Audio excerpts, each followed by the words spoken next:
Welcome back to our channel. Today we bring the story of a couple who used to kill together, Alton Coleman and Debra Brown. But before that, kindly remember to hit that subscribe button and turn on the notification bell so that you will be notified anytime we upload an amazing video.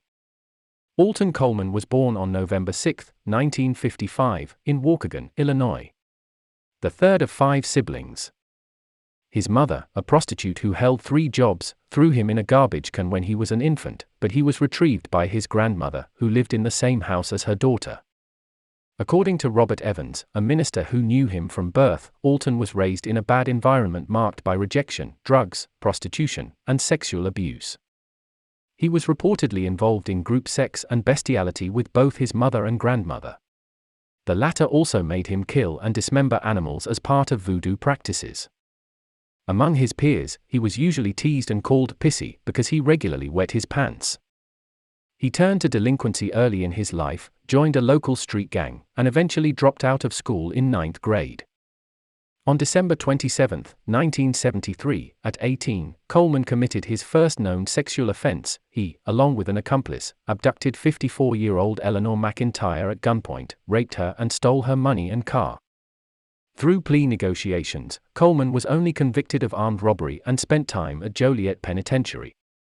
He was paroled out, and in late 1976, he was again put on trial for raping 17-year-old Sherry Patterson but was acquitted when he managed to convince the jury that the act was consensual.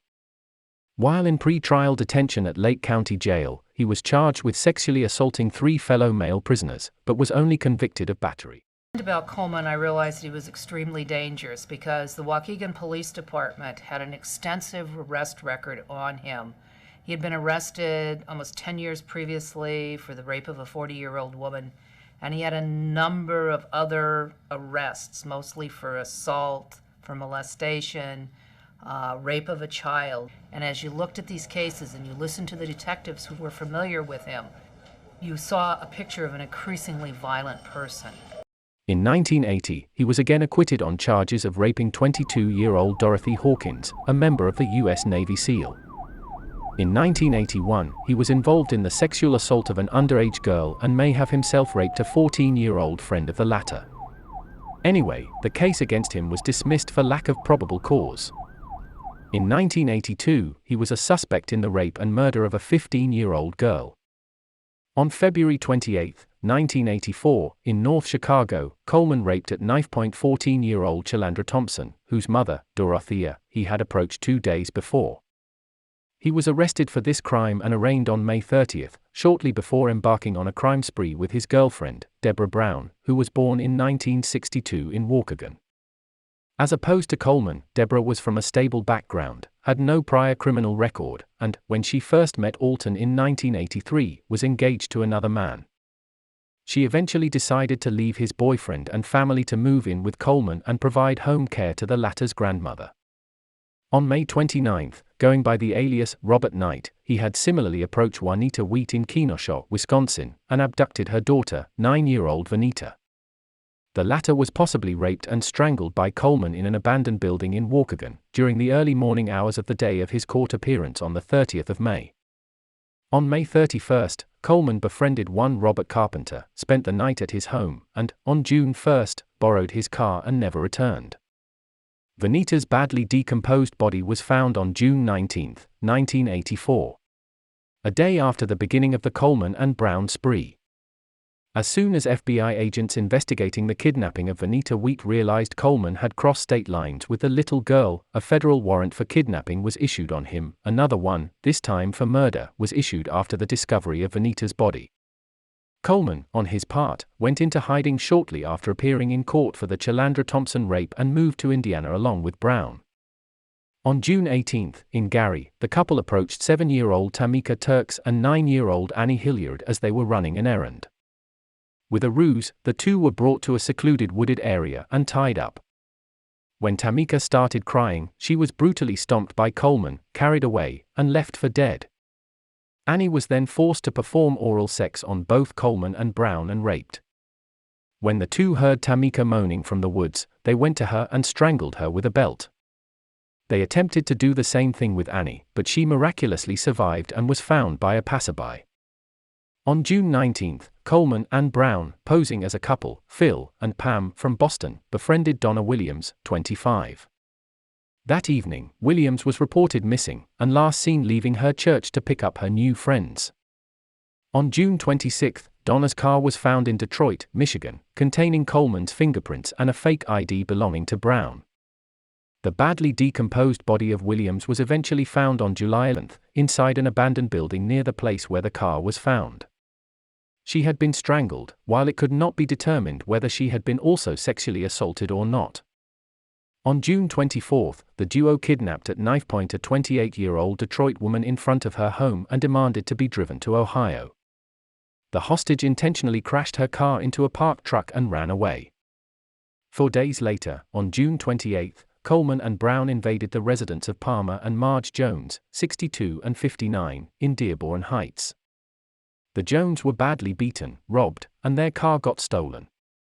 On July 2, they entered the Detroit home of 55-year-old Marion Gaston, the companion of a woman they had befriended earlier, Mary Billups, also 55. Both Gaston and Billups were tied up, gagged, and beaten with a wrench. Gaston's car was stolen by the pair, who moved to Ohio. On July 5, in Toledo, Ohio, they met and were invited to the home of Reverend Ernie Jackson. Through the latter, the pair learned the address of a single mother who had come visiting him, 30-year-old Virginia Temple. On July 6, Coleman and Brown went to the house where Virginia lived with her 5 children, including her older daughter, 10-year-old Rochelle, and had dinner with them. During the night or early morning of July 7, the two forced Virginia and Rochelle into the basement, beat and strangled them, then placed their bodies inside a crawl space. Again, it could not be determined whether Virginia was sexually assaulted or not, but Rochelle surely was, as she was found bleeding from her private parts. The house was also robbed of clothing and jewelry. After the July 11 discovery of Donna Williams' body, back in Detroit, Coleman was placed 11th, a rare occurrence on the FBI's most wanted list. On the very same day of the Temple murders, the couple entered the home of Frank and Dorothy Juvendak, 77 and 73 respectively, bound them, gagged them with paper tissues, then stole some money and a car. On July 16, Coleman, Brown, and an accomplice named Thomas Harris abducted 33-year-old Oline Carmichael, Jr. from a Lexington, Kentucky, motel parking lot. Then, the three placed a phone call to Carmichael's wife, demanding ransom. They never showed up to pick up the money at the agreed location. Oline was eventually found, still alive, in the trunk of his car, which had been abandoned in Dayton, Ohio. Just as FBI profilers had expected, the couple was now going back to their comfort zone. In Dayton, on July 17, Coleman and Brown visited Reverend Millard Gay, 79, and his wife Catherine, 77, a couple who had hosted them while they were acting in Toledo. When Reverend Gay told them he knew who they really were, a scuffle ensued, and Gay was pistol whipped.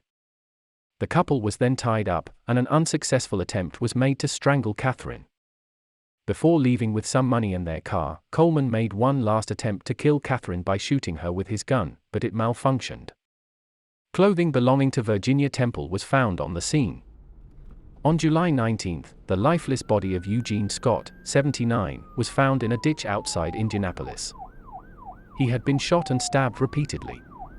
Scott's car was later found parked near the location where Coleman and Brown were arrested. On July 20, Coleman and Brown were finally arrested in Mason Park, Evanston, Illinois, following a tip-off by a passing motorist who had recognized Coleman from his neighborhood in Waukegan. When approached by police officers, they surrendered without incident and provided 2 aliases. A loaded revolver was found in Brown's purse, while Coleman had a steak knife hidden in one of his boots. They were eventually identified through their fingerprints.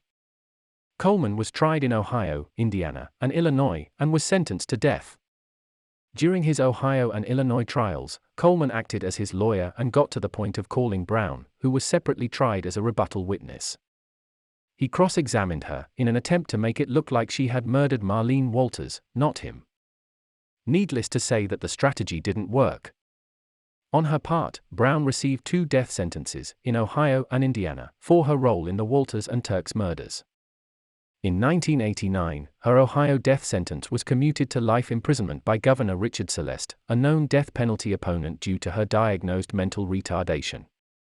In 1991, her Indiana sentence was similarly commuted to 60 years, which, combined with the other sentences she received, makes 140 years of imprisonment.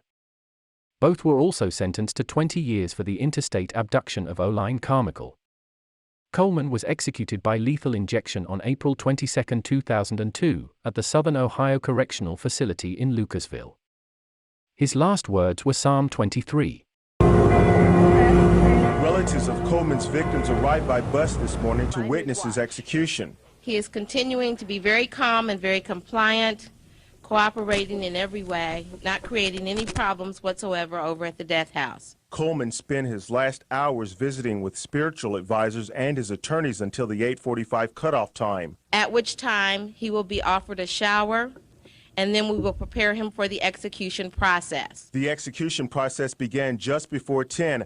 A doctor gave Coleman a shot to sedate him, a second shot to slow his heart rate. He was then transferred from a holding cell 17 steps to the death chamber. Coleman made a last statement, but he didn't use his own words. Instead, he quoted the 23rd Psalms. He repeated, the Lord is my shepherd, I shall not want. Brown is currently incarcerated at Dayton Correctional Institution.